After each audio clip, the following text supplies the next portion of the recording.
नमस्कार, जय हिंद, वंदे मातरम। दोस्तों, कैसे आप सभी दोस्तों? उम्मीद करते हैं कि आप सभी ठीक होंगे और पल पल की सारी लेटेस्ट अपडेट चैनल के माध्यम से पहुंच रही होगी।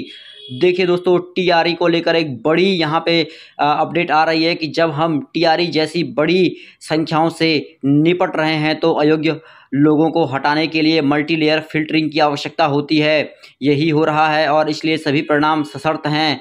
इस फिल्टरिंग से उत्पन्न होने वाली कोई भी रिक्ति एक या अधिक पूरक परिणामों से भरी जाएगी। स्पष्ट रूप से कहीं ना कहीं एक दबाव कह सकते हैं कि मीडिया का पड़ा है और इस दबाव के बाद कहीं ना कहीं बीपीएससी के चेयरमैन ने ये बात तो स्पष्ट कर दी है यहाँ पे कि जो परिणाम है उसकी हम फिल्टरिंग करेंगे और जो अभ्यर्थी 1 या 2 नंबर से रुके हैं उनका रिजल्ट जो है फिर से जारी होगा। तो सुनिए अतुल प्रसाद क्या कह रहे हैं। आता है और इस पर नियोजन की बात होती है तो सफल अभ्यर्थियों को भी कुछ शंकाएं होंगी और कुछ असफल को भी होगा। लेकिन अभी जो मुख्य रूप से जो आशंकाएं हैं, जो मैं भी देख रहा हूँ, बाग मीडिया में भी आ रहे हैं, वो ये है कि कई इसमें फर्जी अभ्यर्थी जो है, तथाकथित फर्जी, क्योंकि अभी तो हम लोगों ने उसकी चेकिंग अभी जारी ही है, जो तथाकथित फर्जी अभ्यर्थी शामिल हो गए उनको हटाया जाए। तो वही तो हम लोग कर रहे हैं। हम लोगों ने जो भी परीक्षा फल दिया वो सशर्त है और हमारा औपबंधिक है, सशर्त है, कंडीशनल है। और डॉक्यूमेंट वेरिफिकेशन का जो हमारी जो प्रक्रिया है वो इसीलिए है कि ताकि जो भी अभ्यर्थी अपना जो दावा किए हैं वो कितना सही है, कितना नहीं सही है, उसकी सत्यता की जांच करेंगे और जो उसमें असफल होंगे वो हट जाएंगे। स्वाभाविक है और यही प्रक्रिया जारी है। और इसको जब लेकर के फिर लोगों की ये मांग करना, मैं समझता हूँ कि वो समय की बर्बादी है, क्योंकि जब वही काम हम लोग कर ही रहे हैं। हम लोग अब जो भी फर्जी हैं, चाहे किसी भी तरीके, अगर कोई व्यक्ति अपने आवेदन में कोई दावा करता है, चाहे वो अपने आरक्षण कोटि को लेकर के, अपने आयु को लेकर किसी भी तरह का दावा करता है, अगर वो हमारे सिस्टम के हिसाब से हमको जब उसको चेक करना है, वो चेकिंग का काम हम डॉक्यूमेंट वेरिफिकेशन के समय ही करते हैं। हम लोग उसको सही मान करके मेरिट लिस्ट बनाए और उस मेरिट लिस्ट के हिसाब से हम लोगों ने डॉक्यूमेंट वेरिफिकेशन के लिए लिस्ट भेज दिया और ये सशर्त रिजल्ट है। अगर डॉक्यूमेंट वेरिफिकेशन में सफल होंगे वो चयनित हो जाएंगे, वो योगदान दे सकेंगे। नहीं सफल होंगे हट जाएंगे। और उनके ऊपर तो हम लोगों ने ये भी कर रखा है कि अगर कोई कदाचार का श्रेणी में जो आएगा तो उस पर कदाचार के रूप में भी कार्रवाई होगी उसको। सर, एक सवाल ये है कि जो 2 नवंबर को नियुक्ति पत्र दिया जाना है, ट्रेनिंग भी है, सर आखिरी तारीख आपने डॉक्यूमेंट वेरिफिकेशन की क्या रखी है? देखिए, आप अवगत होंगे कि डॉक्यूमेंट वेरिफिकेशन का जो 9, 10 और 11, 12 का आयोग ने कराया था, उसके बाद कई अभ्यर्थियों ने यह शिकायत की थी कि उनका पार्शियली वेरीफाइड हुआ है। स्वाभाविक है कि ऐसे पार्शियली वेरीफाइड को भी हमें बेनिफिट ऑफ डाउट देने की आवश्यकता थी।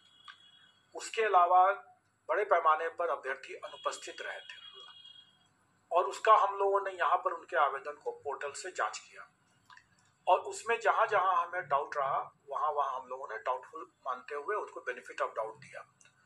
और जो क्लियर कट मामले थे, जो छंटने वाले थे, लगभग 10,000 के आसपास हम लोगों ने छांट भी दिया। सर, ये 10,000 जो अभ्यर्थी है, मतलब कि फर्जी दस्तावेज के साथ जिनको आपने हटाया है, जिनका देखते के साथ ही, पोर्टल पर देखते के साथ ही जिनका गलत था, उनको हम लोगों ने पहले अपने ही स्तर पर छांट दिया। लेकिन आप जानते हैं कि 9, 10 और 11, 12 का जो डॉक्यूमेंट वेरिफिकेशन हुआ तो वो पूर्ण रूप से एक्यूरेट नहीं था, क्योंकि उसमें कई लोग संदिग्ध हो गए थे। कई लोगों का पार्शियली वेरीफाइड हुआ था, उन्होंने शिकायत किया था कि भाई मेरा तो सही होने के बावजूद पार्शियली वेरीफाइड हो गया। और इन सब कठिनाइयों को देखते हुए हम लोगों ने यह भी तय किया कि प्राथमिक का डीवी हम यहाँ पर नहीं करेंगे और इसीलिए शिक्षा विभाग के साथ तालमेल बैठाते हुए हम लोगों ने कहा कि ये डीवी का प्रोसेस जो है वो शिक्षा विभाग जब योगदान देने के समय आएगा उसी समय किया जाएगा, उस समय छट जाएंगे। अभी आपने देखा होगा कि जो सूचना है उसमें लगभग 5 से 10,000 के बीच में लोग अभ्यर्थी ऐसे हैं जो कि डॉक्यूमेंट वेरिफिकेशन में छट रहे हैं। स्वाभाविक है, छटना ही था उनको, अगर वो गलत है तो छटना ही है। लेकिन कई ऐसे मामले भी होते हैं जिसमें हमें डीवी के दौरान, मतलब जो शिक्षा विभाग को भी डीवी के दौरान उनको संदेह का लाभ देने की मजबूरी है। जैसे एक दृष्टांत मैं बता सकता हूँ, अभी मीडिया पर ही आ रहा था कि वो बीएड है और उसका इसमें हो गया, प्राइमरी में हो गया, अब अगर उसने अपने दावा में अगर उसने डिप्लोमा भी लिखा होगा, वैसे हमें यह नहीं भूलना चाहिए कि कई 10,000 से करीब ऐसे अभ्यर्थी थे जो बीएड भी थे और डिप्लोमा भी थे। अगर उसने अपने दावा में अगर कहा है कि भाई हम तो डिप्लोमा है, तो हम तो उसको डिप्लोमा ही मान करके देंगे। डॉक्यूमेंट वेरिफिकेशन में अगर डिप्लोमा का सर्टिफिकेट नहीं देता है तो छट जाएगा। इसी तरीके से किसी ने बताया कि कोई कैंडिडेट है जिसका चयन हो गया और STET जो है वो पास भी है, लेकिन वो डोमिसाइल बिहार का नहीं है, जबकि STET में ऐसी बातें थी। तब तो ये पहले तो देखना होगा कि STET में उसको कैसे वो प्रमाण पत्र मिल गया। अगर 2019 में मिला तो इसके बारे में तो आवश्यक अनुसंधान जो होगा तब पता चलेगा। अभी हमें क्या करना है, मतलब अभी डॉक्यूमेंट वेरिफिकेशन के स्तर पर यह एक प्राइमा फेसी देखा जाता है कि उसके पास में STET का एक वैलिड डॉक्यूमेंट है, और ये देखा जाएगा कि STET का ये वैलिड डॉक्यूमेंट क्या उसने जालसाजी करके प्राप्त किया या उसका सही तरीके से प्राप्त किया, ये आगे अनुसंधान का विषय है। और अभी हम लोग उसको रोक नहीं सकते, क्योंकि हम लोग का जो इंडियन लीगल जूरिस्प्रूडेंस है कि हर कोई निर्दोष है जब तक कि वो अपराधी घोषित नहीं हो जाए, इनोसेंट टिल प्रूव्ड गिल्टी। जब तक कि वो गिल्टी प्रमाणित नहीं हो जाता है तब तक इनोसेंट मान के किया जाएगा। और ये जो फर्जी दस्तावेज अगर कोई किसी भी जगह का लेके आता है, अगर वो मूल रूप में लाता है, प्रथम दृष्टव्या हम तो प्राइमा फेसी उसको सही मानेंगे, और कालांतर में जब उसकी विहद जांच होगी, जो कि होना ही है योगदान के बाद। सर एक सवाल है, मान लीजिए कोई व्यक्ति है जिसने अलीगढ़ के किसी कॉलेज से उसने डीएड किया है और हो सकता है कि वो उसने वहां से फर्जी डिग्री बनवा ली हो, उसने सबमिशन कर दिया, तो सर क्या आप बाद में इसकी कोई जांच कराएंगे कि हो सकता है सर आपने देखा कि ये डीएड लिखा हुआ है तो आपने उसको पास कर दिया, आपने उसको ज्वाइन करा दिया। देखिए ये काम शिक्षा विभाग का है और ये काम होता है और 100% सभी मामले में होता है, क्योंकि जो भी दस्तावेज उसने अलीगढ़ यूनिवर्सिटी का अगर मान लीजिए दिया है और वो फर्जी है तो उसकी जांच तो अभी पता नहीं चलेगा। उसकी जब हम लोग कराएंगे बाद में जाकर, मतलब शिक्षा विभाग जब योगदान के बाद जब कराएगा, और 1 साल लग सकता है उसमें, क्योंकि उसमें कॉरेस्पॉन्डेंस होगा अलीगढ़ यूनिवर्सिटी के साथ वगैरह वगैरह, और ये विषय वृहद अनुसंधान का है, वो इस स्तर का मामला नहीं है। अभी जो डॉक्यूमेंट वेरिफिकेशन जो हो रहा है वो प्राइमा फेसी देखा जाएगा कि डॉक्यूमेंट उसके पास है कि नहीं, योगदान करेगा, और अगर उसके बाद पता चलता है कि उसका अलीगढ़ यूनिवर्सिटी का वो दस्तावेज फर्जी था तो वो उस समय जेल जाएगा।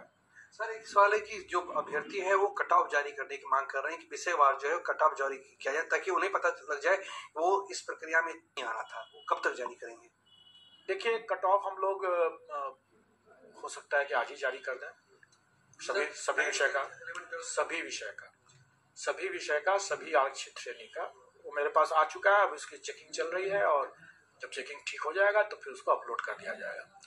इसके साथ साथ मैं ये भी बता दूं कि जो डॉक्यूमेंट वेरिफिकेशन में लोग कह रहे हैं कि बहुत फर्जीवाड़े को छांटा जाए ताकि जो वैकेंसी हो उसको फिर से भरा जाए, और कई बार ऐसे लोग कह रहे हैं कि मल्टीपल रिजल्ट्स तो दिया गया है जबकि आपको एक ही रिजल्ट देना था एक कैंडिडेट। हाँ सर ये शिकायतें आ रही है कि हाँ हो गया 11 से 12। देखिए रिजल्ट तो हम मल्टीपल देंगे, नौकरी उसको हम एक ही जगह करने देंगे। स्वाभाविक है वो एक से अधिक नौकरी नहीं कर सकता है, और जो 2 जगह मान लीजिए छोड़ देता है, अतिरिक्त जगह छोड़ना ही होगा तो वैकेंसी हो जाएगी।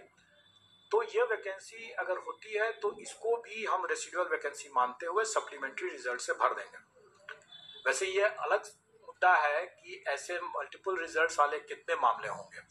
आप अवगत होंगे कि 9th-10th में सिर्फ 4 ही ऐसा विषय था जिसमें कि अभ्यर्थी जो हैं वो वैकेंसी से ज़्यादा संख्या में है, और वो है सोशल साइंस है, मैथ्स है, साइंस है, उर्दू है। अब इसके अभ्यर्थी अगर आप देखें कि मल्टीपल रिजल्ट्स की बात अगर करते हैं तो कंप्यूटर साइंस का कोई भी विषय 11th-12th में है ही नहीं, कंप्यूटर साइंस का, सोशल साइंस का कोई विषय 11th-12th में है ही नहीं, साइंस करके अलग से कोई विषय 11th-12th में है ही नहीं। तो इसके अभ्यर्थी बहुत कम चांसेस है कि ऐसे अभ्यर्थी जो होंगे जो ऊपर में मतलब 11th-12th में इसी विषय से जा ही नहीं सकते हैं, किसी दूसरे विषय से वो जरूर जा सकते हैं। मान लीजिए कि अगर साइंस से 9th-10th में किया, फिजिक्स से वहाँ पर 11-12 में किया। ऐसा संभव है, लेकिन ऐसी संख्या बहुत सीमित होगी। और जिन मामलों में वैकेंसी से अभ्यर्थी काफी कम संख्या है, उसमें तो कोई प्रभाव ही नहीं पड़ता है मल्टीपल रिजल्ट का, क्योंकि उसमें तो कोई कैंडिडेट अतिरिक्त बचे ही नहीं है जो अपने मेरिट सब के लिए आ सकें। तो मेरा फिर भी इसमें कहना है कि मान लें अगर 150 जो भी कैंडिडेट्स ऐसे होंगे जो मल्टीपल रिजल्ट से प्रभावित कर रहे होंगे, तो जो मल्टीपल रिजल्ट्स के बाद उनको जब किसी एक जगह के लिए जब वो ज्वाइन करता है, कई बार ये भी लोग सोच सकते हैं कि भाई हमें तो 9-10 में पटना मिल रहा है, 11-12 में हमें पूर्वी चंपारण या कोई भी जिला मिल रहा है जो मेरे सेहत के लिए अच्छा नहीं है, मैं वहाँ नहीं जाना चाहता हूँ, तो मैं 11-12 छोड़ करके 9-10 में रहना चाहूँगा। तो उसकी मर्जी होगी। जो भी इस तरह से मल्टीपल रिजल्ट्स के बाद योगदान जहाँ एक जगह करता है, तो जो वैकेंसी उत्पन्न होती है उस वैकेंसीज को या डॉक्यूमेंट वेरिफिकेशन में जो लोग डिस्क्वालीफाई होते हैं उस सब वैकेंसी को हम सप्लीमेंट्री रिजल्ट से पूरा करेंगे। और सप्लीमेंट्री रिजल्ट में भी वही प्रक्रिया अपनाई जाएगी, मतलब कि फिर से डॉक्यूमेंट वेरिफिकेशन होगा उन अतिरिक्त अभ्यर्थियों का, और उसमें भी कोई छटेंगे तो फिर से हम उसका भी अनुपूरक फिर निकालेंगे। सर, ये रिवाइज्ड रिजल्ट या नई मेरिट लिस्ट आप जारी करेंगे क्या? चूंकि अभ्यर्थियों की मांग है कि मेरिट लिस्ट दोबारा जारी की जाए, तो वो सर कब तक? सप्लीमेंट्री रिजल्ट वही मैं बता रहा हूँ कि सप्लीमेंट्री रिजल्ट बिल्कुल जारी किया जाएगा जब हमारा डॉक्यूमेंट वेरिफिकेशन की प्रक्रिया पूर्ण हो जाती है, मल्टीपल रिजल्ट्स के बारे में पता चल जाता है कि कौन से अभ्यर्थी किस विषय में कौन से स्तर पर ज्वाइन करते हैं, फाइनली कौन योग्य हुए कौन असफल हुए। जब वो आंकड़े जब हमें मिल जाएंगे, जो भी बैलेंस वैकेंसी बनेगा इससे, उस बैलेंस वैकेंसी को हम अपने सप्लीमेंट्री रिजल्ट से पूरा करेंगे। सर, मैं सीधे तो दोस्तों आपने सुना कि अतुल प्रसाद दिन ने क्या कुछ बातें कही हैं। तो दोस्तों इस वीडियो में फिलहाल इतना ही, और आगे की अपडेट के लिए चैनल के माध्यम से जुड़े रहें। धन्यवाद।